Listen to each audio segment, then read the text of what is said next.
Welcome to my another blog. মই নিকুমাই মোৰ চেনেললৈ আপোনালোকক স্বাগতম জনাইছোঁ। আশা কৰোঁ আপোনালোক ভালে আছে, ময়ো ভালে আছোঁ। আজি মই উপস্থিত আছোঁ দৌল গোবিন্দ মন্দিৰলৈ আহিছোঁ।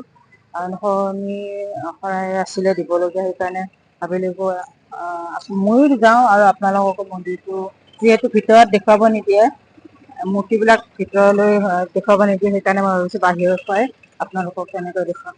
প্ৰথমতে এনেকৈ প্ৰথম গেটখন হ'ল এইখন, আৰু তাৰ সন্মুখতে আছে এটা গণেশ মূৰ্তি, প্ৰতিমূৰ্তি। যদি দেখুৱাবলৈ যাওঁ, গণেশ মূৰ্তি, এটা চাকি জ্বলাব পাৰে আপোনালোকে।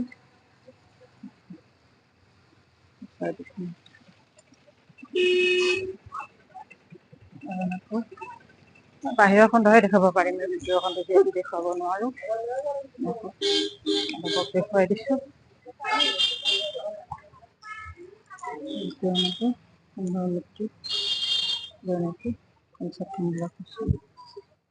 ইয়াতে পানীৰ হেৰিবোৰ আছে, পানী ইয়াতে ভৰি থৈ যাব লাগে। মই বাহিৰৰ খণ্ডৰ পৰাহে দেখুৱাইছোঁ, ভিতৰৰ খণ্ড যিহেতু দেখুৱাব নোৱাৰোঁ।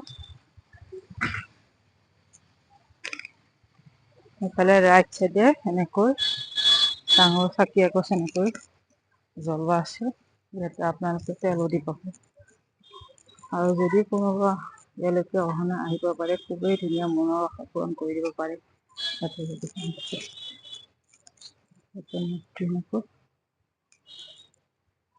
ভিতৰৰ ফালে যিহেতু নিষেধ আছে, গতিকে মই এনেকৈ অলপমান এনেকৈ দেখুৱাইছোঁ, ইয়াতে চাকি জ্বলাব পাৰে।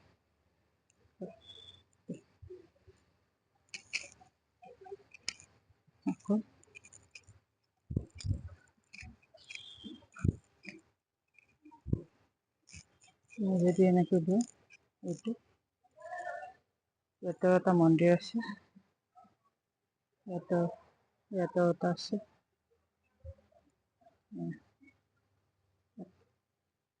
লিখা আছে।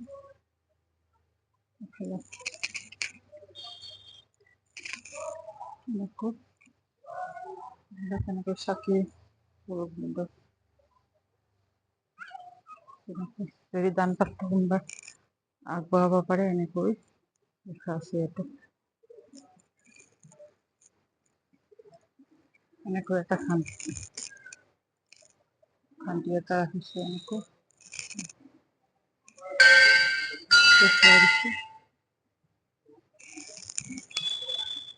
কাউণ্টাৰ হয়।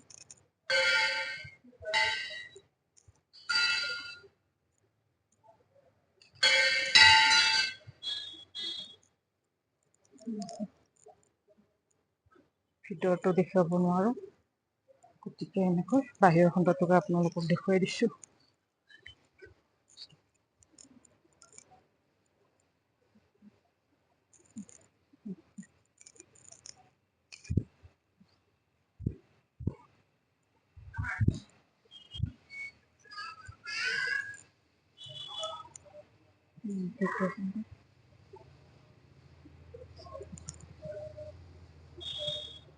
দেখা পোৱা নাযায়, যিহেতু দেখা পোৱা নাযায় নেকি বাইনা, দেখা পোৱা নাযায়, ৰ'দ ভিতৰত নুঠাওঁতে ন মানুহ।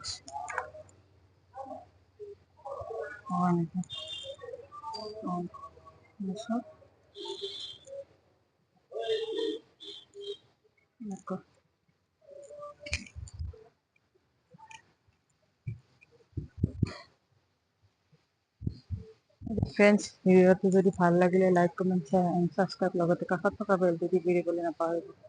এনেকৈ ভিডিঅ' মোৰ পাই থাকিবলৈ হ'লে কমেণ্ট কৰি জনাব।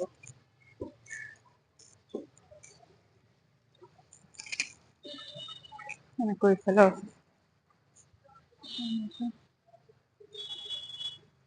দেখুৱাব নিদিয়ে, যিহেতু চাইডত এনেকৈ গছবিলাক।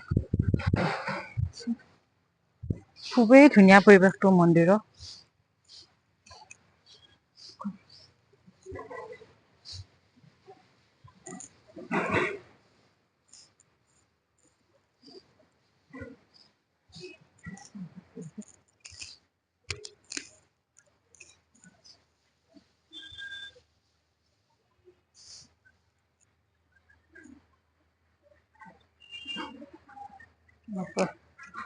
এফালে এখন গেট আছে, এখন গেট বন্ধ। আৰু ইয়াতে এটা মূৰ্তি আছে নেকি, মন্দিৰে আছে। চাই লওঁ, সেইটো যিহেতু দেখা নাই।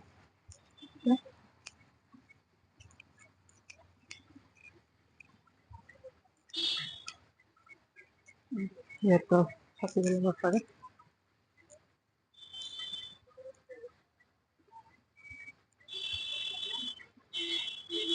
খেতিৰ সৌন্দৰ্য দেখা নাপায়।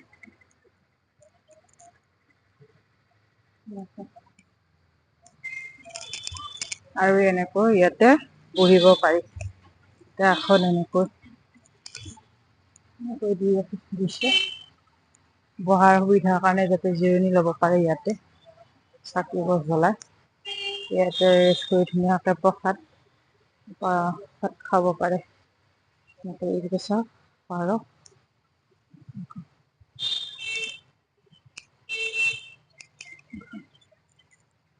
ফ্ৰেণ্ডছ, আজি ভিডিঅ'টো ইমানে আছিলে। ভাল লাগিলে কমেণ্ট কৰি জনাব আৰু লগতে ইমানে আছিলে, ভাল লাগিলে কমেণ্ট কৰি জনাব আৰু বেয়াকৈ কমেণ্ট নিলিখিব।